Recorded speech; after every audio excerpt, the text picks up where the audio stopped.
જૂનાગઢના ગિરનાર પર્વત પર ગંદકી અને પ્લાસ્ટિકના ઉપયોગનો મામલો. ગુજરાત હાઈકોર્ટે જૂનાગઢ મનપા કમિશનરનો લીધો ઉઘડો. મનપા કમિશનરને ખબર નથી કે એફિડેવિટ કેવી રીતે ફાઇલ કરવાની હોય છે. હાઈકોર્ટે લગાવી છે ફટકાર.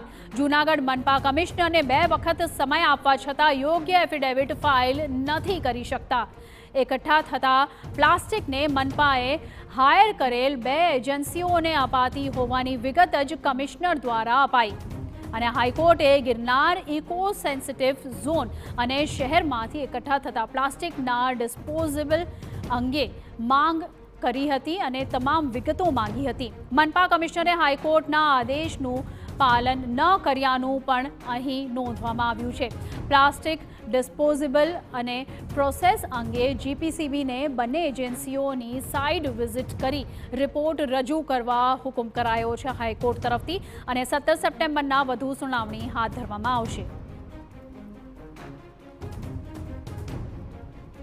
તો જૂનાગઢના ગિરનાર પર્વત પર ગંદકી અને પ્લાસ્ટિકના ઉપયોગ મામલે હાઈકોર્ટે મ્યુનિસિપલ કમિશનરને ફટકાર લગાવી છે અને મનપા કમિશનરનો ઉઘડો લીધો છે અને કહ્યું છે કે એફિડેવિટ શા માટે ફાઇલ નથી કરી બરાબર રીતે અને કેમ ખબર નથી પડતી કે આખરે એફિડેવિટ કઈ રીતે ફાઇલ કરવામાં આવે. હવે 17 સપ્ટેમ્બરની તારીખ આપવામાં આવી છે અને નેક્સ્ટ હિયરિંગ 17 સપ્ટેમ્બરે થવાની છે. આ મામલે વધુ વિગતે વાત કરીએ અમારા સંવાદદાતા રોનક વર્મા સાથે.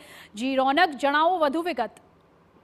જી બિલકુલ, ગિરનાર પર્વત પર જે સ્પેશિયલ ઇકોનોમિક ઝોન આવેલું છે ત્યાં આગળ પ્લાસ્ટિકમાં સંપૂર્ણપણે પ્રતિબંધની અગાઉ ગુજરાત હાઈકોર્ટ દ્વારા જે વાત છે તે કરવામાં આવી હતી અને તેના અમલીકરણનું કાર્ય પણ વિધિવત રીતે થઈ રહ્યું છે. તેવામાં ગિરનાર પર્વત અને આસપાસની જગ્યાઓ ઉપરથી જે પ્લાસ્ટિકનો નિકાલ કરવામાં આવે છે તે કામ 2 એજન્સીઓને આપવામાં આવેલું છે અને કોર્પોરેશન દ્વારા કામ આપવામાં આવ્યું છે. ત્યારે ગુજરાત હાઈકોર્ટ દ્વારા સ્પષ્ટતા માંગવામાં આવી હતી કે જે પ્લાસ્ટિક કચરાનો નિકાલ કરવામાં આવે છે તેને કેવી રીતે વર્ગીકરણ કરવામાં આવે છે અને તેનો આખરી નિકાલની શું પ્રક્રિયા છે તે મામલે જે ખુલાસો છે તે માંગવામાં આવ્યો હતો. પરંતુ 2 એફિડેવિટ દાખલ કર્યા બાદ પણ આ અંગે કોઈ સ્પષ્ટતા ન થતા આખરે ગુજરાત હાઈકોર્ટે આજે મ્યુનિસિપલ કમિશનર વિરુદ્ધ આગળનું વલણ જાહેર કર્યું છે અને આગામી મુદત દરમિયાન સ્પષ્ટ જવાબ લઈને હાજર થવા માટે હુકમ કરવામાં આવ્યો છે. નોટિસ છે તે આજે પર્સનલ કેપેસિટીમાં તેમને પાઠવવામાં આવી છે અને અત્યાર સુધી આ સંબંધિત વિભાગમાં કોઈ પણ પ્રકારનો યોગ્ય જવાબ ન મળતો હોવાનું પણ ગુજરાત હાઈકોર્ટે અવલોકન કર્યું છે. મહત્વનું છે કે ખૂબ જ ગંભીર મામલો છે. જ્યાં સુધી ઇકોનોમિક ઝોનની વાત છે અને જ્યાં સુધી પ્રકૃતિને જાળવવાની વાત છે,